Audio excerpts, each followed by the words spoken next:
field activities at the high seas planetary surface analog mission simulation in Hawaii.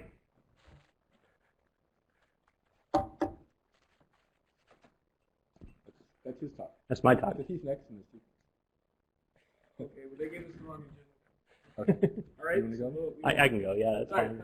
That's fine. So I'm up and ready, right? all right, so we will adapt and implement. All right. Okay. Catch you on the flip side. Sorry, I'm going to have to. A little bit of a time warp there. Okay, so instead we've got James Johnson on behalf of Dr. Margaret Race. We're talking about planetary protection for future human missions, addressing science gaps, and providing input for future systems, operations, and equipment for Mars.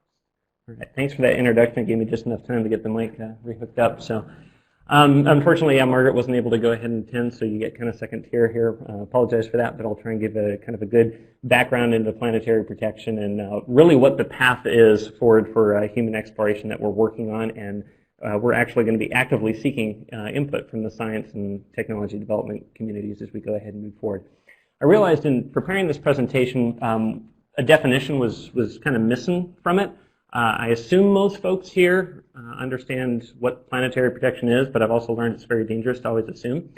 So I thought maybe I could provide a little bit of an analogy, given it is barbecue season. If you're heading out to the grill and you got a bucket full of chicken that you're about ready to throw on the grill, you know that it could have salmonella on it, but I'll cook it off. That shouldn't be a problem. But you aren't going to go ahead and take that bucket after you had the chicken in it and go ahead and make your salad and eat your salad right out of it without cleaning it first.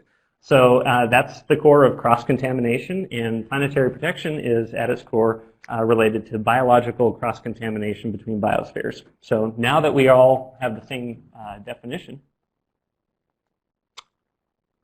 let's move forward here. There we go. So this is more of a policy talk and more of a requirements talk, but the background on the policy here is it's traceable really to the onset of the space age and space exploration, traceable back to actually before the UN Outer Space Treaty is when kind of the premise for planetary protection was initially established. But pen hit the paper with the Outer Space Treaty in 1967, ratified by 102 different countries. And there's a particular statement, Article 9 of the Outer Space Treaty, ends up mentioning right here that planetary protection at its core is meant to avoid the harmful contamination of other planets as you go there. There's a lot of interpretation as to what does harmful mean, as well as adverse changes to the environment of Earth in bringing any extraterrestrial material back. So that's kind of the core, but the UN has left it up to the scientific community to really provide a little bit more meat behind that general requirement.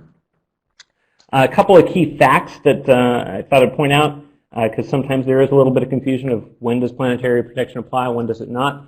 It really relates to both robotic and human exploration. We just haven't done it in a while with human exploration. The last time we went ahead and enacted planetary protection was actually Apollo 14. We only did planetary quarantine for the first 3 lunar surface missions, realized we aren't as concerned about the hazard in lunar exploration, and then planetary quarantine got suspended. We haven't had to worry about it since. Now that we're focusing on a return beyond low Earth orbit and exploration eventually to Mars, we need to start considering this again. The policy is revised to meet the latest scientific knowledge. Case in point, the change in planetary quarantine policy post-Apollo.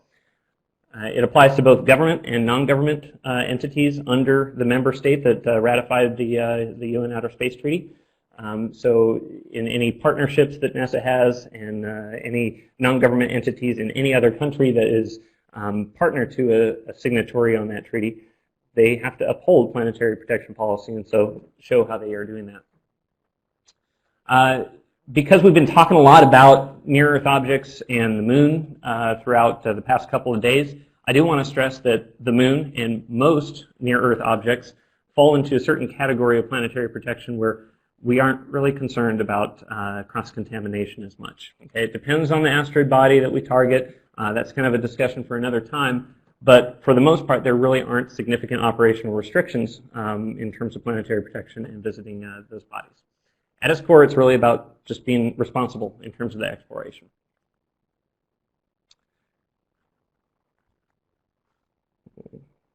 Let's look here. So the policy, the meat of the policy is actually formulated through COSPAR.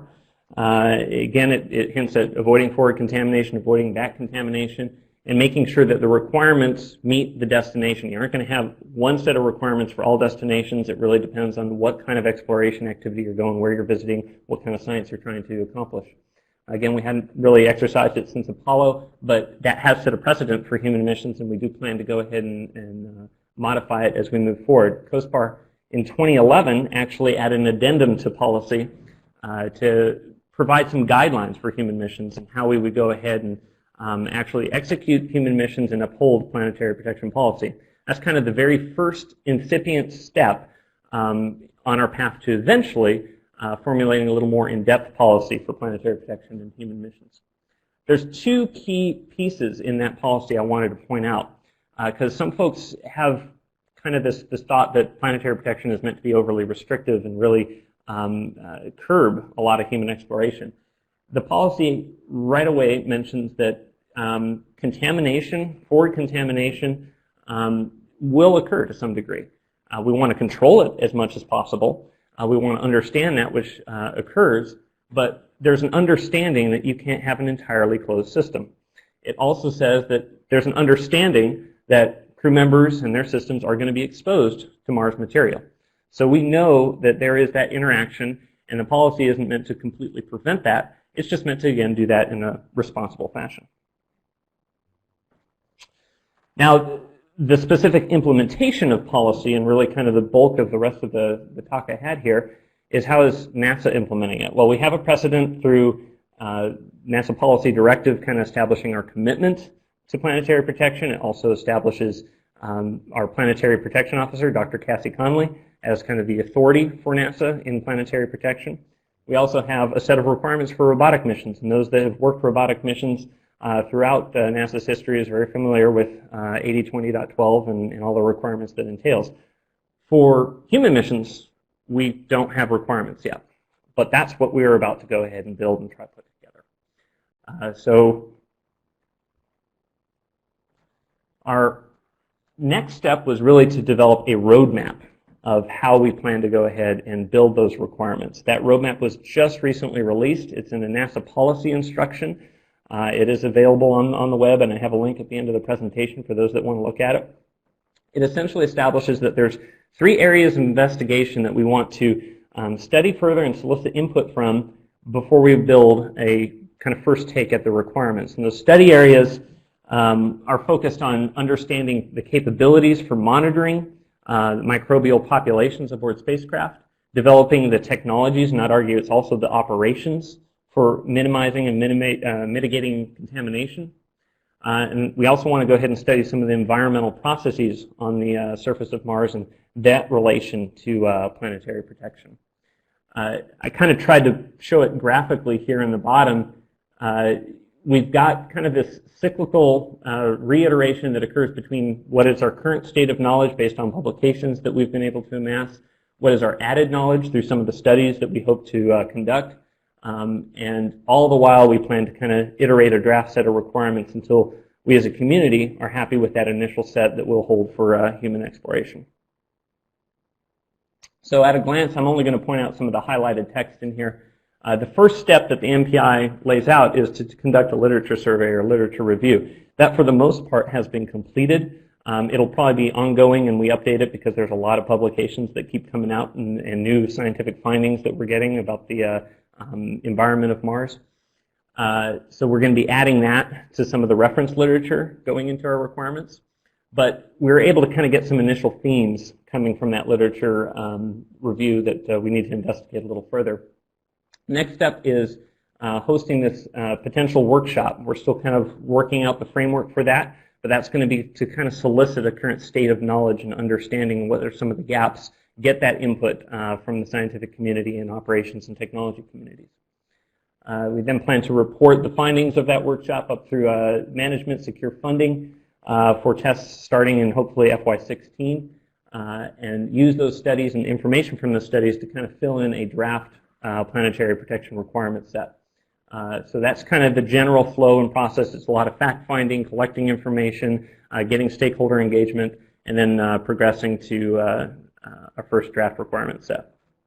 So the literature survey, as I mentioned, has already been enacted. We hope to go ahead and publish the results via COSPAR. We'll have a small briefing at the COSPAR conference in a couple of weeks in Moscow that kind of highlights some of this. We identified over 100 different publications that touched on the topic area of planetary protection and human missions, and all the documentation really fell in line with those three main study areas, being able to do biological assays, control and limit contamination and operations that could be used for limiting contamination, as well as understanding environmental processes. So we're able to bucket the information into those categories. But as we did that and looked through things, we realized that a lot of the publications talk about what needs to be done rather than what is being done. So that really does set the precedent for doing kind of that workshop to really understand what work is currently being done and what works do we need to build upon.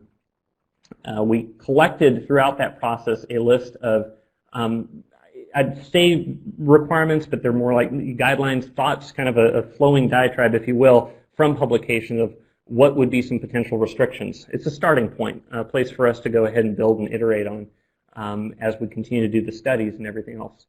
The studies and technology developments are other lists that came out of that literature survey. Just notional ideas of areas that we need to investigate further and technologies we need to develop. So this will feed forward into a potential workshop as basically NASA's information that we've collected, and we'll solicit information from the broader community as well. This is a listing, again, the study areas and some themes. This is a notional list of some of the themes that we're continuing to build, of where we may be soliciting more information from. Couple ones I'll point out, monitoring growth and survivability of microbial populations within a habitat. Really understanding, okay, what kind of microbiology am I taking with us to the surface of Mars?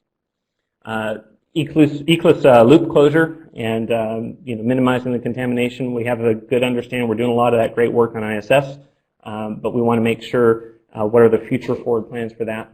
And again, we keep learning a lot more about Mars, so we want to go ahead and gather more knowledge on that.